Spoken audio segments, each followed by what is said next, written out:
So I took a really interesting yoga training this weekend, and it was yoga for collective and intergenerational trauma. And I think we've talked about that a little bit before on this channel and in my course, but what I find really interesting is just the growing research out there about this. This isn't just a theory, this is something that's been proven and confirmed over time scientifically. So with the study of epigenetics, for example, that's the idea that we can turn certain gene expression on or off based on genetic markers and variations, and that a lot of those can change over time due to trauma. So we're not actually changing the structure of the DNA, but the way that our body signals that DNA to either be active or inactive, for lack of a better term, is dictated by trauma. And that can be trauma that goes generations back. So the examples that we went over in this training that are in the research are specifically, they've done studies on descendants of prisoners of war from the Civil War and from Holocaust survivors. And you can see those genetic changes multiple generations down the line. You can actually tell a difference in the genetics of the descendants of people who went through those intense traumas versus other people. This also goes along with family trees and histories where you can see very clear delineations of things like substance abuse or depression or things like that. So it was really interesting to see the science, because we know as therapists, as healers, as people who work on our limbic system, we definitely know how trauma is passed down generationally through nature and nurture, right? And we know that a lot of our trauma, a lot of our limbic system work has to do with things that happened to us in childhood, relationships with family and parents and friends, and things that have just been our lived experience throughout our lives. But I find it really interesting, this idea of the intergenerational trauma from a genetic perspective. Another example they gave was, if a mom is smoking when she's pregnant, it's affecting 3 generations, right? So it's impacting her and her health, it's impacting the baby that she's carrying, and if that baby's a female, it's actually also impacting that baby's future generation, because a female is born with all the eggs that she'll ever, have in her life, or most of them. I think some still develop over time, but just this idea that could impact so many generations, one action, and that's something just simple, like smoking a cigarette, right? But we look on a bigger level at generational trauma. And along with that comes the idea of collective trauma. So the difference with that is we're not talking about something that is one family's genetic lineage. We're not even just talking about one family passing abuse down generation to the next. So for example, with alcoholism, maybe comes abuse. So even if the next generation isn't abusing substance use, they've probably been in a situation with some abuse or neglect, which emotionally shapes them to then pass that down to their kids in some way. But with collective trauma, we're actually looking at the entire society, like social consciousness, collectively going through traumas together at the same time, and how that affects entire generations of people. And it can actually shift the overall consciousness of our society. And so I think we can all think of a lot of things, throughout history, as well as present day history, that have shaped our collective consciousness, big traumas we've all been through just in the last, 10, 20, 30 years.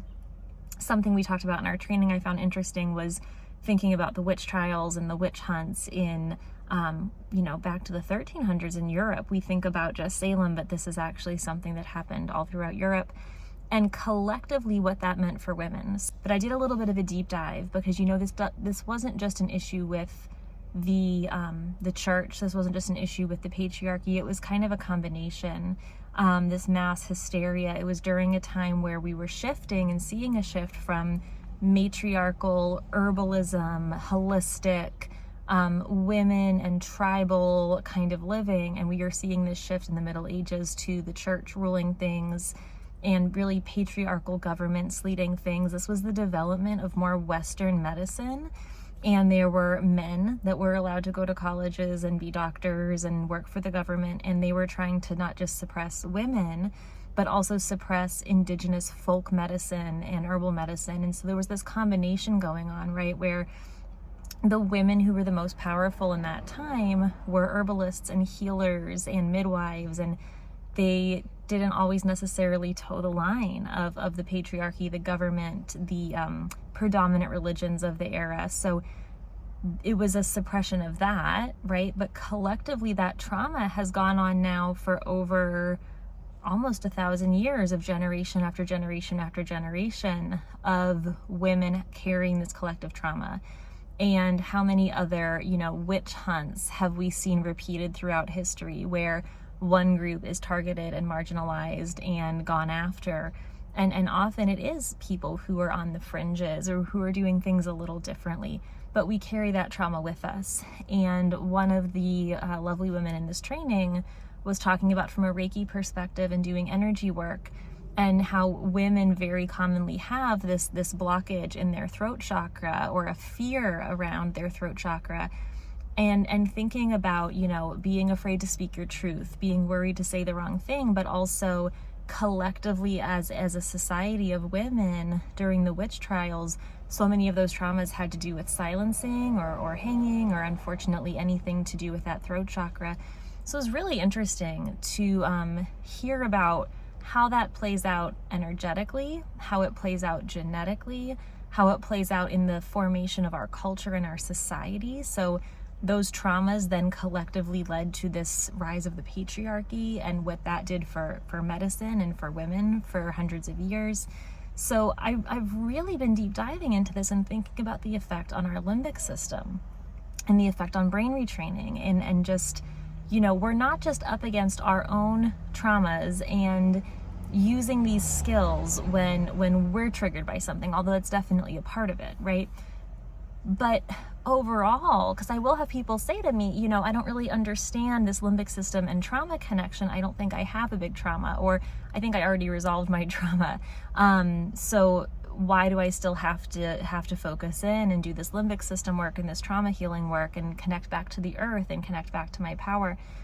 But I think a big part of it is, whether you know it or not, you've inherited collective trauma and generational trauma. It's in our genetics. It's playing out in modern day. There's traumas going on every single day around us, and collectively we're feeling that and experiencing that, whether that is the energy that we feel, whether that is the news or our Facebook feed really triggering us and giving us this trauma and sensory overload every day, or just the people around us being very reactive in our society because they're going through a lot of trauma right now.